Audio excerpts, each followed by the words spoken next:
आपके घर, ऑफिस और स्कूल लैब का जो कंप्यूटर होता है वो होता है नॉर्मल कंप्यूटर। इसरो, चंद्रयान याद है ना, इसरो और नासा जैसे स्पेस एजेंसीज में जो कंप्यूटर यूज होता है वो होता है सुपर कंप्यूटर। और नॉर्मल कंप्यूटर और सुपर कंप्यूटर का भी जो बाप होता है, जो डैडी होता है, वो होता है क्वांटम कंप्यूटर। एक ऐसा कंप्यूटर जिसके बारे में जानने के बाद आप यकीन नहीं कर पाओगे बिल्कुल भी। आपको पता है गूगल ने साल 2019 में एक ऐसा ऐलान कर दिया था, अपने मुंह से एक ऐसा लाइन निकाल दिया था जिससे पूरी दुनिया चौंक गई थी। क्या है कि गूगल ने एक कंप्यूटर बनाया जिसका नाम था साइकामोर, और उस कंप्यूटर को लेके गूगल का स्टेटमेंट पता है क्या था पब्लिक में? स्टेटमेंट था we have achieved quantum supremacy, यानी हमने क्वांटम कंप्यूटर के पीक टेक्नोलॉजी को हासिल कर लिया है। ऐसी बात सुन के शुरू में तो नॉर्मल लोगों ने रिएक्ट किया कि यार सुपर कंप्यूटर टेक्नोलॉजी, ये सब न्यूज तो आते रहता है। गूगल कहेगा कि हमने सबसे एडवांस्ड कंप्यूटर बना दिया तो क्या हम ऐसे ही मान लेंगे? पब्लिक ने ये कहा। लेकिन फिर उसके बाद जब गूगल ने उस कंप्यूटर के कैपेबिलिटी के बारे में लोगों को बताया, सबका साइकामोर क्वांटम कंप्यूटर का पावर कितना है इसका अंदाजा आपको देने के लिए एक बात बताता हूं आपको। दुनिया का सबसे पावरफुल सुपर कंप्यूटर, ध्यान देना, क्वांटम नहीं, सुपर कंप्यूटर में सबसे पावरफुल समिट नाम का सुपर कंप्यूटर है। उसको एक टास्क दिया गया था जिसको सॉल्व करने में एस्टिमेटेड टाइम लेफ्ट दिखा रहा था 10,000 साल। सोचो आप कंप्यूटर में कोई टास्क लगाएं, कंप्यूटर अब उसको प्रोसेस कर रहा है 1%, 2%, 3% और नीचे टाइम दिखा रहा है 10,000 ईयर्स लेफ्ट। अगर वही टास्क आपके घर वाले कंप्यूटर या फिर आपके ऑफिस वाले कंप्यूटर या फिर आपके स्कूल वाले कंप्यूटर पे करेंगे तो शायद 1,00,000 साल लेफ्ट दिखाएगा।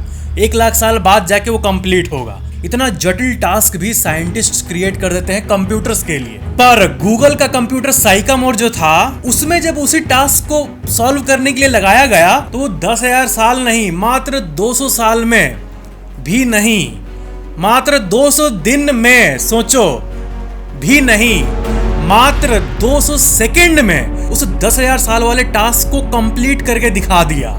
Literally that's the power of going quantum. Quantum computer दुनिया के सबसे एडवांस्ड कंप्यूटर्स होते हैं। Distress signal of grass.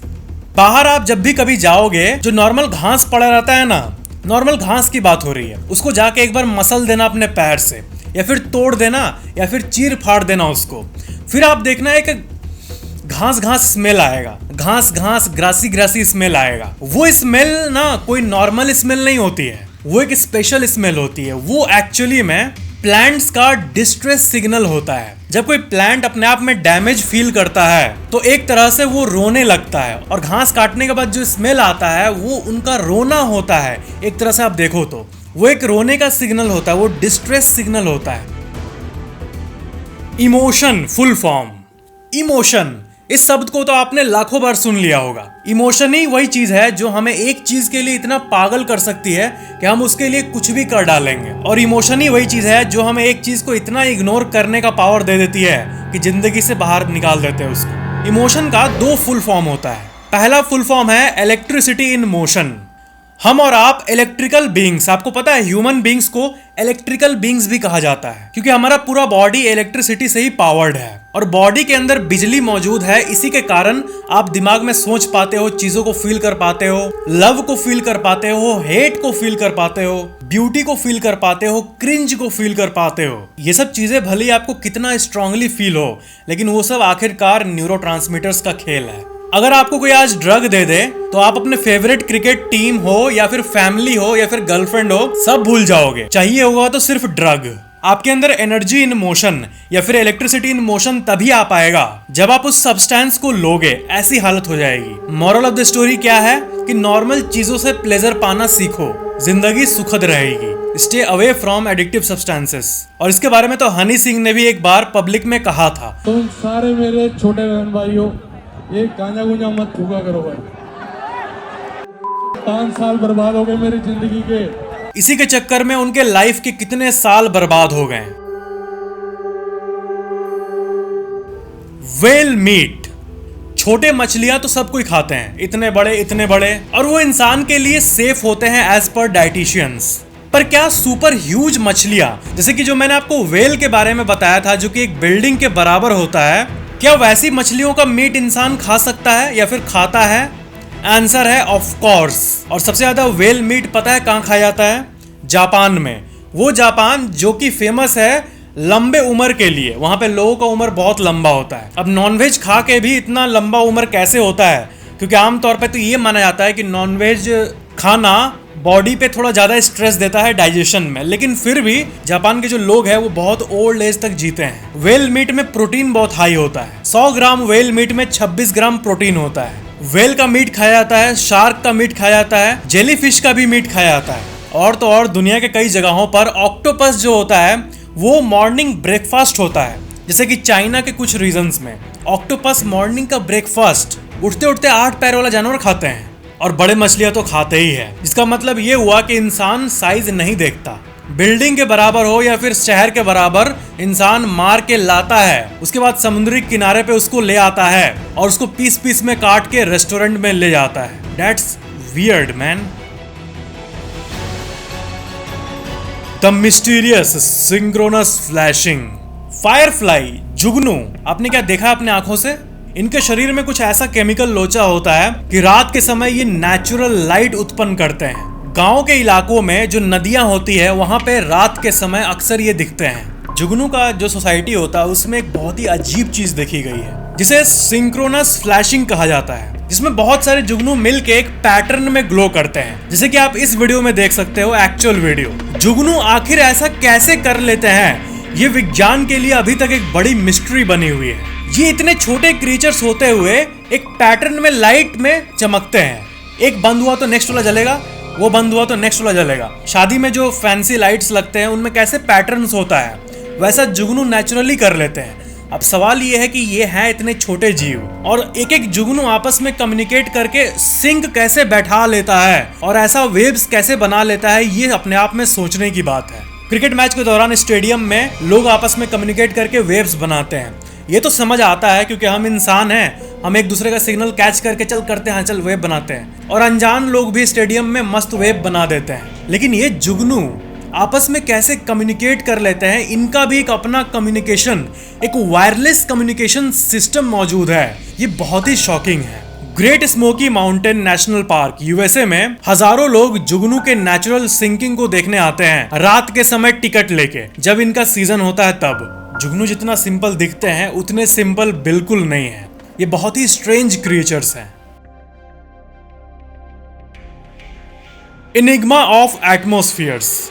Aeroplanes आपके सर से ठीक 10 से 12 किलोमीटर के रेंज पर आसमान में उड़ते हैं, और एरोप्लेन से अगर आप धरती का व्यू देखोगे तो आपको लगेगा कि आप कितने ऊपर आ गए हो, आपको बादल दिख रहा है, आप तो एकदम टॉप पे हो। लेकिन अगर ये धरती है और एटमॉस्फेयर यहाँ तक है मानो, तो जो आप प्लेन पे रहते हो यहाँ पे एकदम सामने, वो धरती के पूरे एटमॉस्फेयर का विड्थ का मात्र 1% होता है। क्योंकि जो धरती का सबसे लास्ट लेयर है एक्सोस्फीयर, वो धरती से 10,000 किलोमीटर ऊपर मौजूद है। कहाँ एरोप्लेन 10 किलोमीटर ऊपर उड़ता है और एक्सोस्फीयर 10,000 किलोमीटर ऊपर है। Huge difference. यानी अगर हम हाइपोथेटिकली कोई ट्रेन बना ले जो कि राजधानी की स्पीड से यानी 150 के स्पीड से ऊपर जा रही है, तो लगभग 3 दिन लग जाएंगे धरती के लास्ट लेयर तक जाते जाते। और एक बात, इतना चौड़ा 10,000 किलोमीटर का लेयर है तभी आप और हम सेफ हैं, नहीं तो आपके और मेरे छत पे टपाटप टपाटप टपाटप गिर रहा होता। एस्टेरॉइड और कॉमेट्स की बात हो रही है, और सूरज का रेज जो कि नंगा रे इतना हार्मफुल होता है, वो इतने लेयर से फिल्टर होके आता है, तभी आप और हम सेफ हैं। ये पूरा एटमॉस्फेरिक सिस्टम एक बहुत ही चौड़े आर्मी की तरह है। 200+ different types of cells in your body. आपके शरीर में स्किन सेल्स होते हैं, रेड ब्लड सेल्स होते हैं, फैट सेल्स होते हैं, ये सब तो आपने सुना होगा। लेकिन ये आपको जानना चाहिए कि आपके शरीर में 200 से भी ज्यादा अलग अलग प्रकार के सेल्स होते हैं, और उन पूरे 200 के 200 सेल्स का लिस्ट मैं आपको अपने स्क्रीन पे दिखा देता हूँ।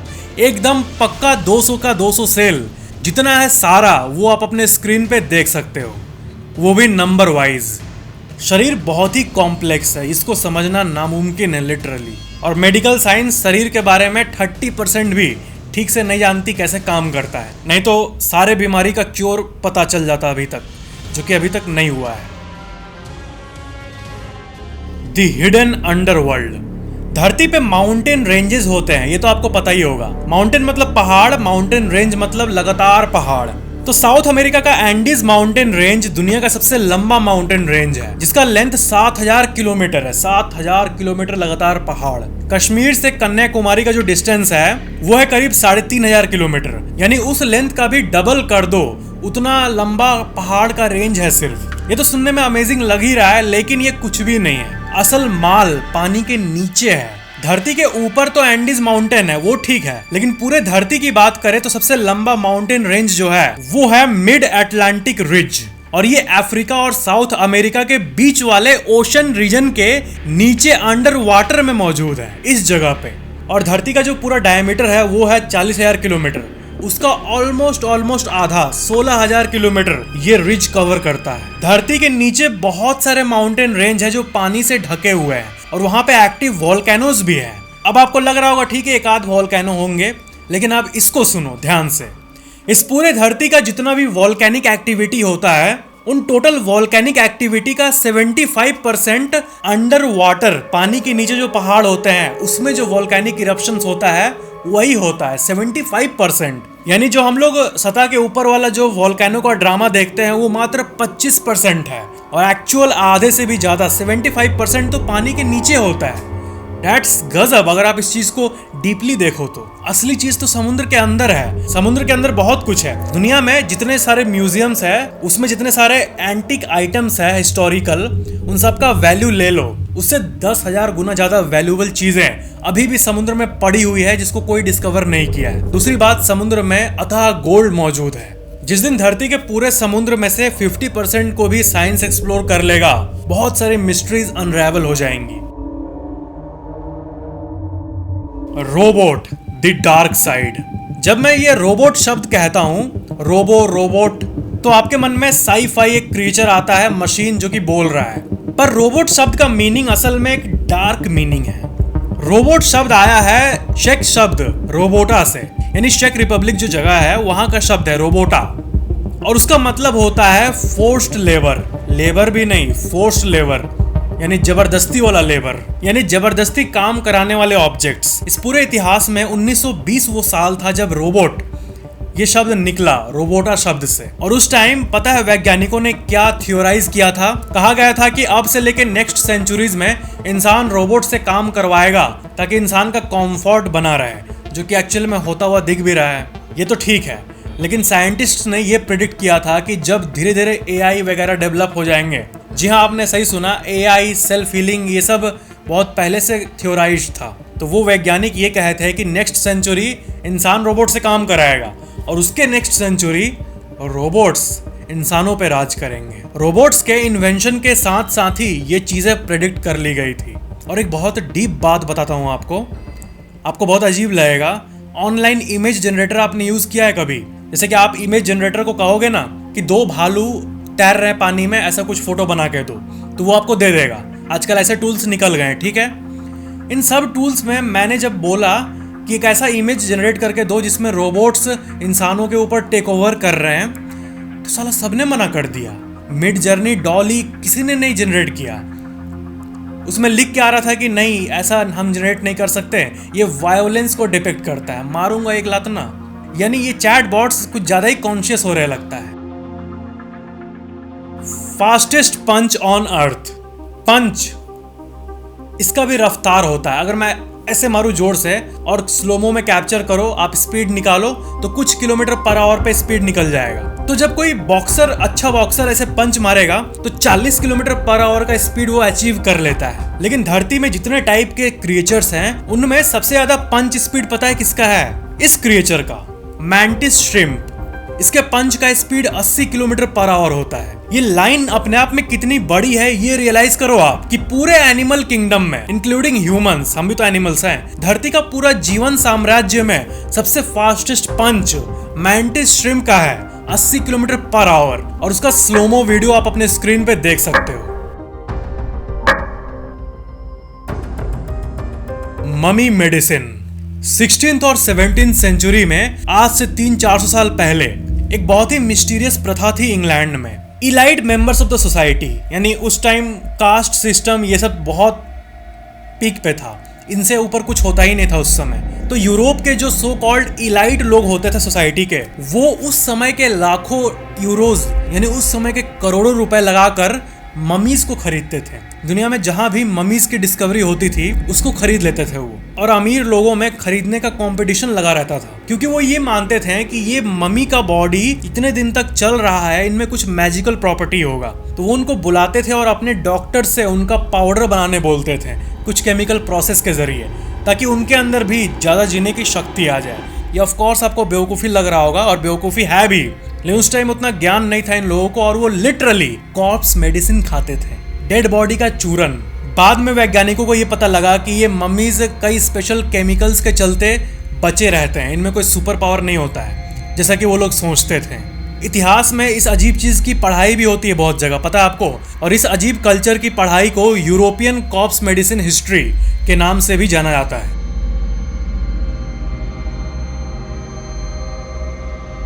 Ultra huge muscle capacity. Frog यानी मेंढक का अगर आप लेंथ मापोगे तो कुछ इतना या इतना निकलेगा। फ्रॉग्स अपने बॉडी का जो लेंथ होता है उससे 10 गुना ज़्यादा जंप कर लेते हैं, और कुछ फ्रॉग्स अपने बॉडी के लेंथ का 20 गुना ज़्यादा जंप कर लेते हैं। और साउथ अफ्रीका में एक फ्रॉग पाया जाता है जिसका नाम है हाइपेरोलियस एक्यूटिरोस्ट्रिस। ये फ्रॉग्स अपने बॉडी लेंथ का 50 गुना जंप कर लेते हैं। सोचो उनका बॉडी सिस्टम कितना इलास्टिक होगा, और उनके मसल में कितनी एनर्जी है जो इतने टेंशन को एक बार में सह के फिर रिलीज करता है। ऐसी चीजों का जब पावर मापा जाता है ना, तो वो क्रिएचर के खुद के बॉडी के लेंथ के कॉन्टेक्स्ट में मापा जाता है। धरती का कोई भी क्रिएचर अपने बॉडी के लेंथ का कितना जंप कर लेता है, ये ऐसे मापा जाता है। अंदाजे के लिए आपको बता दूं कि अगर आप अपने बॉडी का 50 गुना जंप कर पाते तो आप अपना घर का जो बिल्डिंग है उसको एक जंप में पार कर लेते हैं। और धरती का पूरा एनिमल किंगडम सब कुछ को ले ले तो सबसे ज्यादा जंपिंग पावर फ्ली नामक एक क्रिएचर के पास है, और ये अपने बॉडी लेंथ का 100 गुना जंप कर सकता है। अब इसके अंदर कितना मसल पावर होगा वो सोचने की बात है। मछली के शरीर में इंसान। डॉल्फिन मछलियां जो होती है, 1 मिनट, ये लाइन ही अपने आप में गलत है। डॉल्फिन को आज से कभी भी मछली मत कहना। डॉल्फिन मछली नहीं होती, ये नॉन मछली आत्माएं हैं जो कि मछली के बॉडी में फंस गई है, ऐसा आप मान सकते हो डॉल्फिन को। पहली बात, डॉल्फिन सांस लेती है बाकी क्रिएचर्स की तरह, आपके और मेरे तरह। जी हाँ, यानी हर 30 सेकंड में उनको पानी से अपना मुंह निकाल के सांस लेके फिर वापस पानी में जाना पड़ता है डॉल्फिन्स को, इंसान की तरह। जी हाँ, अब ये सुन के आपके मन में आ रहा होगा तो वो सोते कैसे है पानी के अंदर? तो डॉल्फिन्स का पूरा ब्रेन कभी सोता नहीं है, आधा सोता है। कितना दिक्कत भरा उनका लाइफ होता होगा, है ना। जगह वक्त एनर्जी यूज होता है, इसलिए डॉल्फिन्स जंप करते रहती है हर 30 सेकंड में। हर 30 सेकंड में वो पानी से निकलकर सांस लेती है अपने लंग्स में, लिटरली अपने लंग्स में। लेकिन जब वही पानी में सो रही होती है तब उसके बॉडी को लगभग हर 7 से 8 मिनट में एक बार पानी से निकलना होता है, या फिर सतह के ऊपर आना होता है और मुंह निकाल के सांस लेना होता है। तो उनका आधा ब्रेन सोता है पहले, और ये ब्रेन इसी काम को कर रहा होता है, पानी से निकलना सांस लेना, पानी से निकलना सांस लेना। फिर थोड़ी देर बाद ये ब्रेन सो जाता है और ये वाला फिर सांस लेने वाला काम करता है। डॉल्फिन के स्लीपिंग स्टाइल को साइंस के दुनिया में unihemispheric slow wave sleep कहा जाता है। इस डॉल्फिन को ना एक जानवर बहुत बेइज्जत करता है, ये स्लॉथ्स जंगल में रहते हैं, लेकिन अगर इनको पानी में भेज दो तो ये 40 मिनट तक अपना सांस रोक लेते हैं। यानी ये जब डॉल्फिन्स को देखते होंगे ना तो कहते होंगे, देख पानी में रह के भी तेरे को हर 30 सेकंड में निकलना पड़ता है बाहर, और मैं जमीन का बंदा लेकिन 40 मिनट में सांस रोक लेता हूँ। ये स्लॉथ कहता होगा डॉल्फिन को। तो ये थे आज के फैक्ट्स। वीडियो को लाइक जरूर करना और नीचे कमेंट करना कि ये वीडियो कैसा लगा, और ऐसे ही और वीडियोस के लिए चैनल को सब्सक्राइब करके बेल आइकन जरूर ऑन कर लेना। Thank you so much for watching this video.